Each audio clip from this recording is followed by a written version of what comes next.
ആ, ചെക്കിന്റെ കാര്യമല്ലേ, അത് വീട്ടിൽ കൊടുത്തിട്ടുണ്ട്, വാങ്ങിച്ചാ മതി. അതിന്റെ കാര്യത്തിന് തന്നെയാണ് സാർ വിളിച്ചത്. ആക്ച്വലി ഇപ്പോ ആ ചെക്ക് ആവശ്യമില്ല. അതെന്തു പറ്റി? അത് നമ്മുടെ ബാലൻസ് ഫണ്ടിൽ നിന്നും ആ തുക അറേഞ്ച് ചെയ്യാൻ പറ്റും. Sorry sir. ആ, കുഴപ്പമില്ല. അപ്പൊ അത് അവിടെ തന്നെ ഇരുന്നോട്ടെ. ഓക്കെ, ശരി sir. Thank you sir.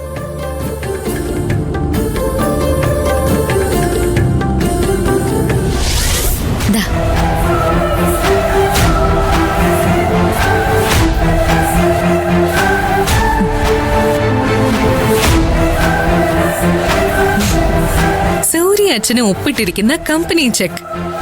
Madam എന്നോട് പറഞ്ഞിരുന്നല്ലോ, അവിടെ നടക്കുന്ന ചെറിയ കാര്യങ്ങൾ പോലും മാഡത്തിന് ചിലപ്പോൾ ഉപകാരാവുമെന്ന്. അതുകൊണ്ട് ഞാൻ കീറിയെടുത്തതാ.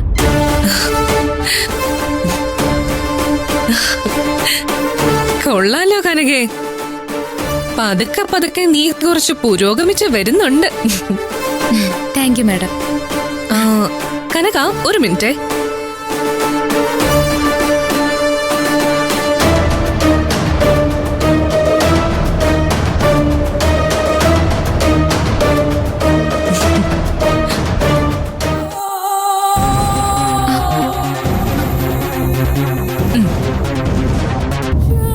എന്താ മാഡം? അയ്യോ, ഇത് കണ്ടിട്ട് നിനക്ക് മനസ്സിലാവുന്നില്ലേ?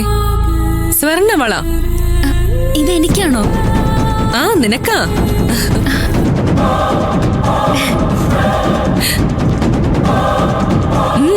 പിടിച്ചോടി.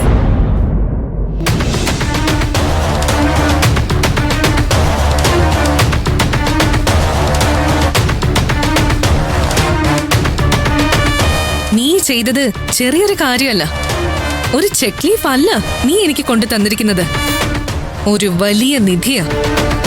അത് കുറച്ച് ദിവസം കഴിയുമ്പോ നിനക്ക് മനസ്സിലാവും. മാഡം ഇത് വെച്ച് അവരുടെ ബാങ്കിലുള്ള പൈസ എടുക്കാൻ പോവാണോ? അങ്ങനെ എടുക്കാൻ പറ്റുമോ മാഡം? എനിക്ക് എന്തിനാടി അവരുടെ പണം? ഇവിടെ എന്റെ അച്ഛൻ സമ്പാദിച്ചു വെച്ചിരിക്കുന്നതിൽ കൂടുതലൊന്നും പത്മയും യതീന്ദ്രദാസും സമ്പാദിച്ചിട്ടില്ല. കണ്ടോ, ഈ ചെക്കിന്റെ നീളം ഇത്രയേ ഉള്ളൂ. പക്ഷെ ഇതിലാ നന്ദിനിയെ ഞാൻ പൊതിഞ്ഞു കിടത്താൻ പോകുന്നേ. എനിക്ക് മനസ്സിലായില്ല മാഡം. ഈ ലോകത്ത് എനിക്ക് പ്രിയപ്പെട്ടവൻ സൂര്യയാ. ഞാൻ വെറുക്കുന്നവള് നന്ദിനിയും. നന്ദിനിക്ക് സൂര്യയുടെ വീട്ടിൽ നിന്ന് പുറത്തേക്കുള്ള വഴി കാണിച്ചു കൊടുക്ക ഞാൻ.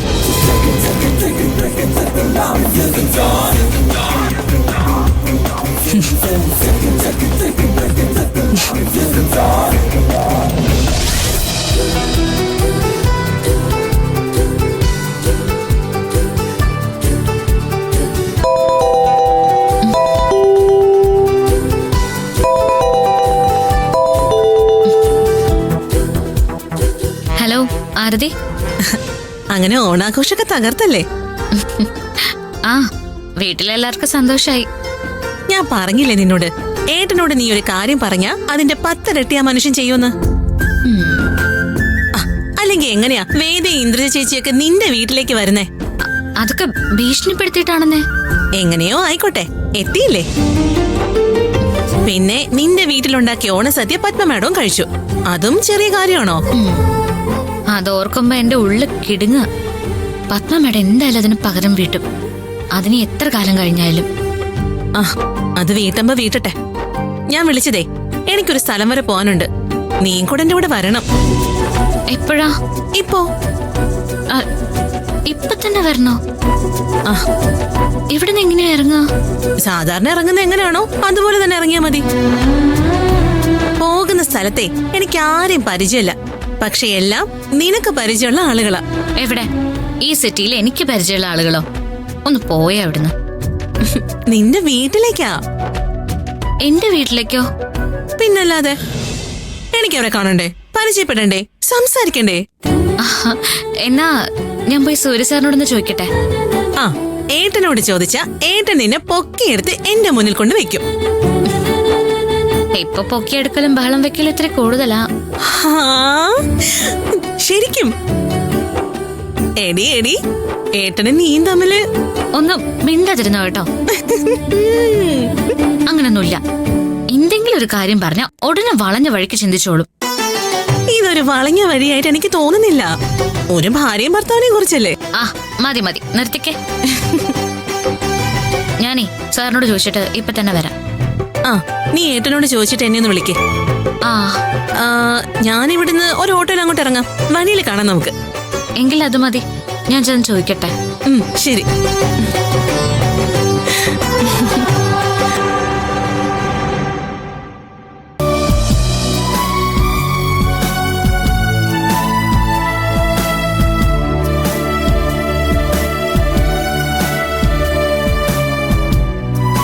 സാർ ഓ,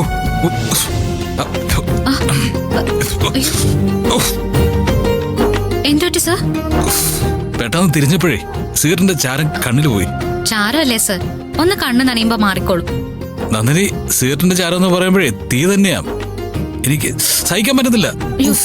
സാർ ഞാൻ നോക്കട്ടെ. പോയെന്ന് കണ്ണ്. ഇതോടെ കളയുന്നുണ്ടോ? അയ്യോ.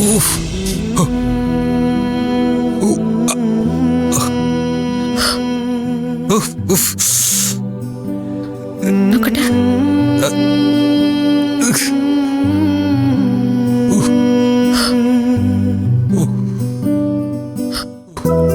സാർ ഒരു മിനിറ്റ്. വീട്ടില് ഞങ്ങൾ ഉമ്മറത്തൊക്കെ തീയിടുമ്പോ കണ്ണിൽ ചൂടുള്ള ചാരം പോയാ ചെയ്യുന്നൊരു പ്രയോഗമുണ്ട്. അതെന്താ?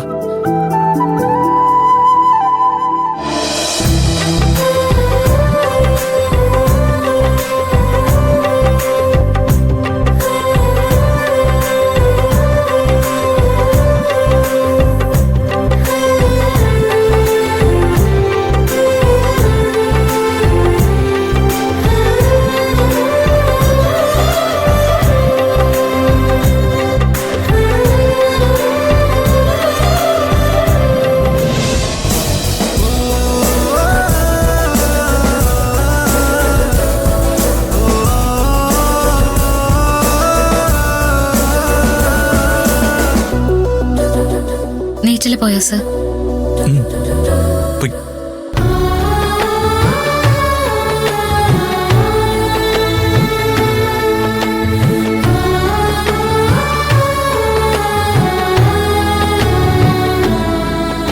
ഇനി ഊതണോ?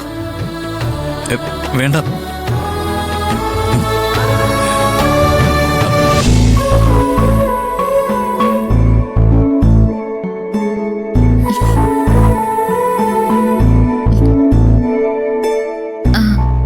ആരതി വരുന്നുണ്ട്.